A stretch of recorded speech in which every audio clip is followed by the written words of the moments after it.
Bonjour. Merci à tous et toutes pour vos courriers, vos questions, votre enthousiasme pour ces petites vidéos qui sont très simples. Les chroniques d'une expérience de mort imminente. Détailler une expérience de mort imminente, c'est pas toujours facile, c'est pas toujours évident. Certains m'ont demandé de détailler. Les expériences de mort imminente sont différentes en fonction des cas. Alors, je vous propose de me suivre à travers une expérience de mort imminente.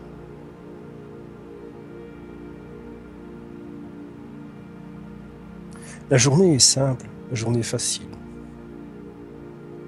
On sait parfois qu'on a des problèmes de poumons, mais à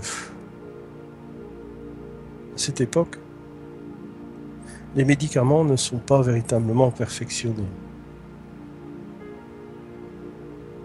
C'est encore des petites gélules qu'on écrase dans une espèce de petit sifflet, de manière à ingérer, en respirant très fortement, ce petit médicament qui soulage bien sûr les poumons. Les poumons, eux, sont parfois fatigués. Ils sont parfois, je dirais, un peu à plat. Ils sont sujets, bien sûr, à différents facteurs. L'humidité, le mérule, ce fameux champignon. Vous connaissez? Et puis, un jour, un soir, tout se passe si bien devant la TV. On éternue une fois, 2 fois.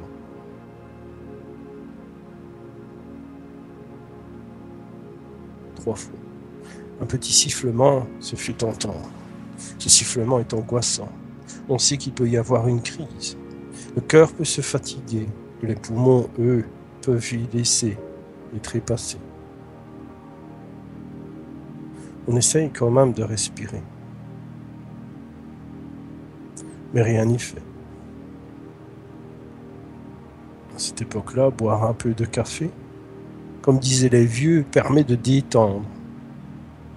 Est-ce vrai ou faux? Le café a ses bienfaits, mais aussi ses aspects négatifs.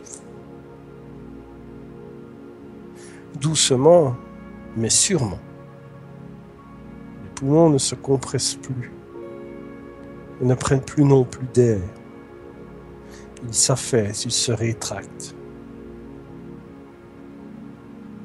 L'adrénaline s'en remonte, la sueur aussi. On lutte, on réfléchit, on s'énerve. On ne sait plus si on doit s'asseoir, se coucher, c'est difficile de respirer. La sueur vient à sortir du front et coule aussi le long de votre dos. Personne autour de vous. Que vous soyez un géant, un bœuf, ou simplement un frêle homme, la mort rôde doucement. Elle ne vous fait pas signe, elle s'approche. On se bat, on s'énerve, On pleure. On s'accroche. Personne ne peut vous aider.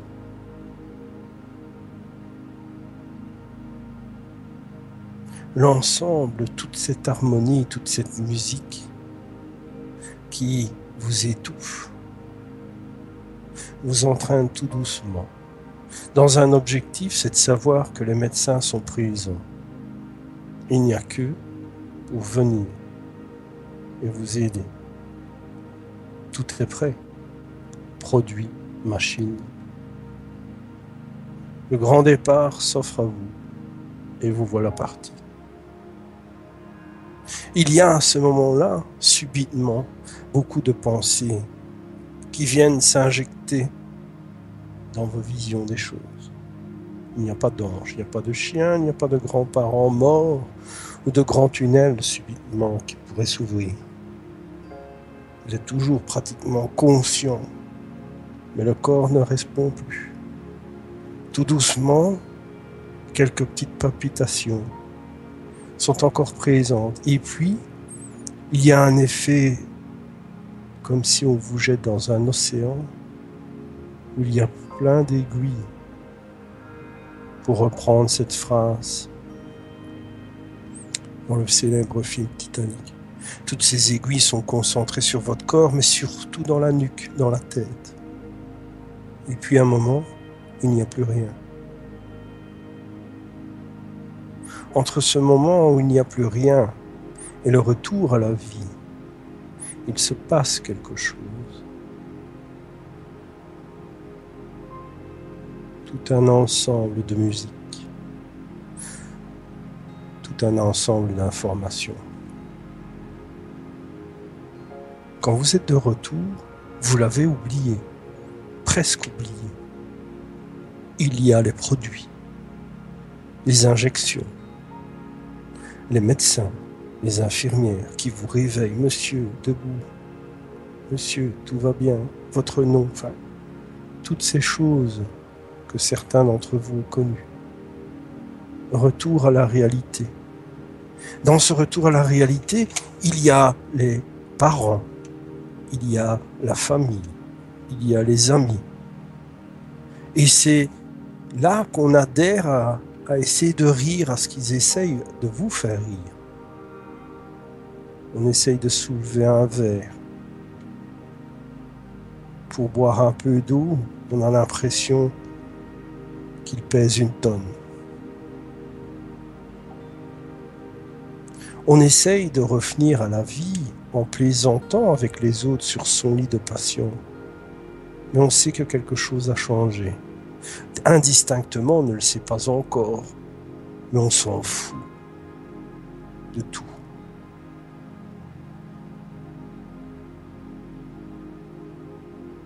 On se demande parfois qu'est-ce qui y a changé. Est-ce qu'on va pouvoir en parler? On se dit que la vie est terminée. On se dit qu'on fera ce qu'on voudra. Plus d'imposition au niveau des obligations. Tu feras ci, tu feras ça. Le choc de la vie et de la mort se sont présentés devant vous. Ils ont signé un pacte. Puis la vie reprend son cours.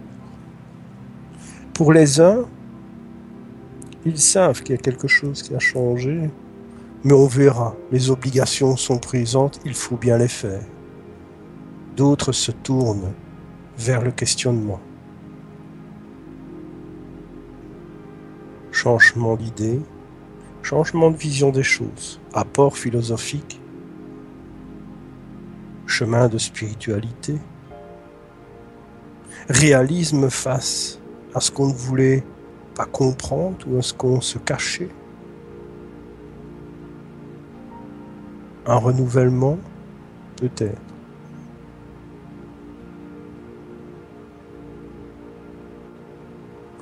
Se refaire confiance sur l'aspect, je dirais, physique.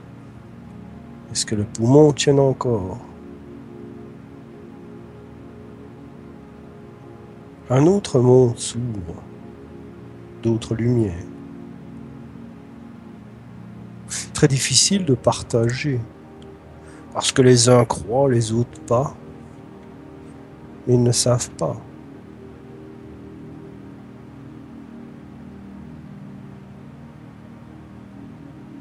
La vie et la mort se sont mélangées. Vous en êtes sortis. Victime ou pas, le changement se trouve vraiment là en vous.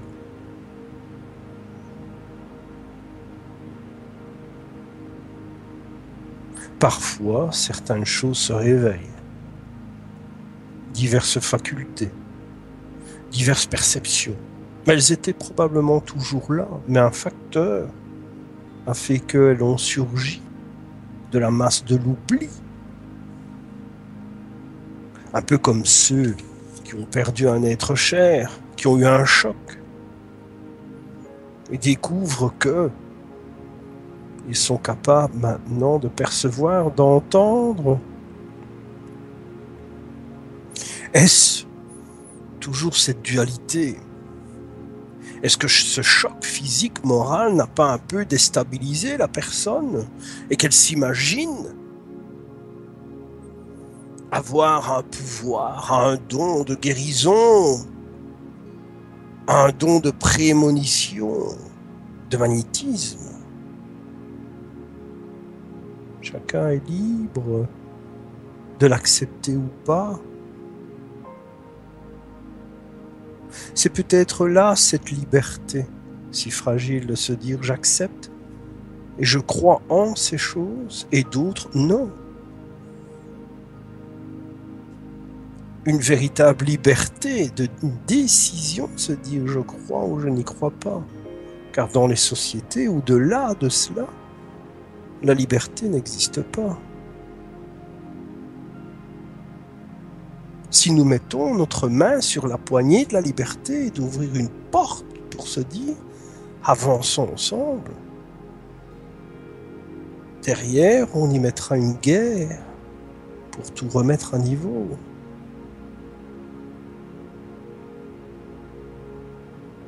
L'expérience de mort imminente ne fait pas de nous des Superman, loin de là, il nous fait devenir des humains. Il nous rend humains. Il ne faut pas nécessairement une expérience de mort imminente pour être humain. La difficulté, c'est de s'y tenir. La différence, c'est que la mort et la vie se sont serrés la main quelques secondes, quelques minutes.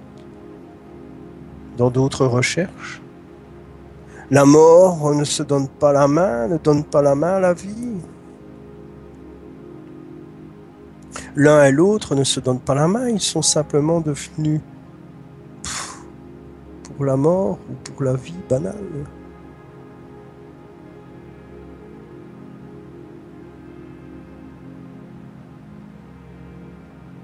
Tout dépend encore une fois de votre libre arbitre. Vais-je en parler autour de moi, leur expliquer ce que j'ai compris? Vais-je en profiter, en faire de l'argent? Vais-je alimenter l'ignorance?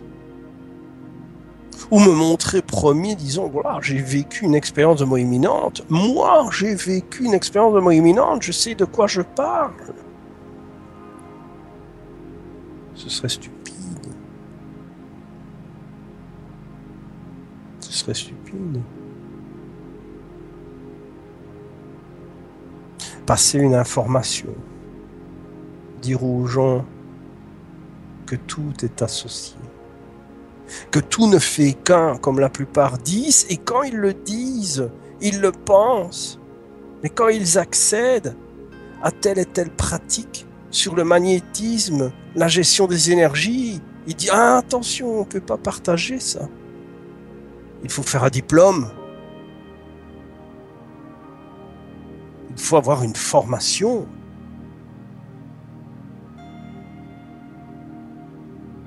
C'est secret. tout ne fait qu'un. Et quand j'ai un morceau du puzzle, je le donne pas. Mais il y en a d'autres qui gèrent les énergies, le magnétisme, la focalisation des sens, qui le partagent. Mais ceux-là, quand ils le partagent, ils sont considérés comme dangereux. Ils savent trop. Il faut encore une fois les étouffer, leur priver d'oxygène.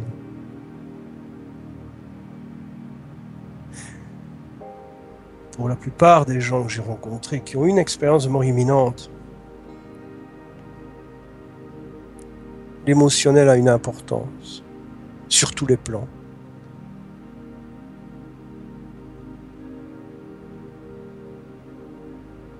Ça fera un peu plus de 40 ans que j'en rencontre par-ci par-là. Ils ont tous un lien. Ce lien, c'est avoir affronté la mort, ou avoir y pensé aussi. Et réalisent que la vie a autre chose à offrir. Alors là, ils tiennent, ils prennent la décision de partager, sans être influencés. Souvent, ils peuvent rester dans l'ombre, c'est leur choix. Et quand ils ont l'occasion, ils partagent et n'attendent rien en retour. Parce qu'ils savent que ce n'est pas ça qu'ils vont prendre avec eux de l'autre côté. Toujours cette histoire des 32 nids ou de l'oreille coupée de Jésus qui symboliquement explique qu'on ne veut rien savoir, rien entendre. Que quand on a une idée en tête, on y va jusqu'au bout et on s'en fout du reste. On ne partage pas.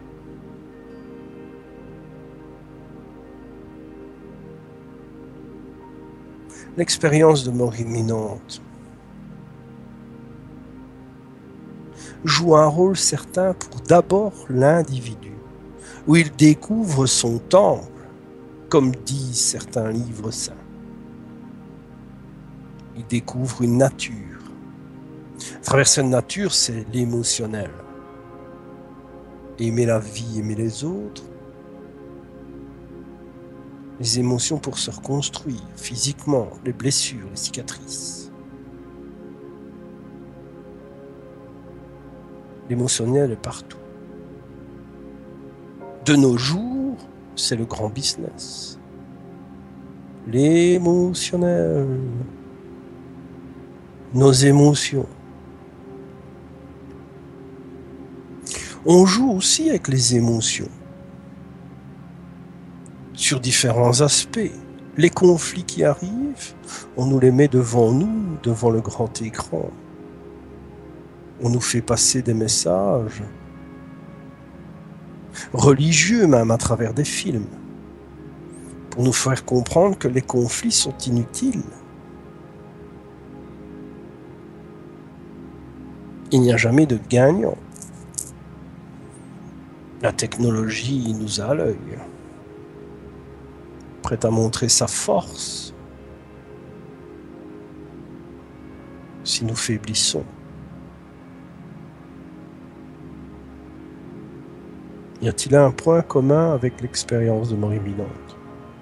Il y en a déjà un solide, la mort.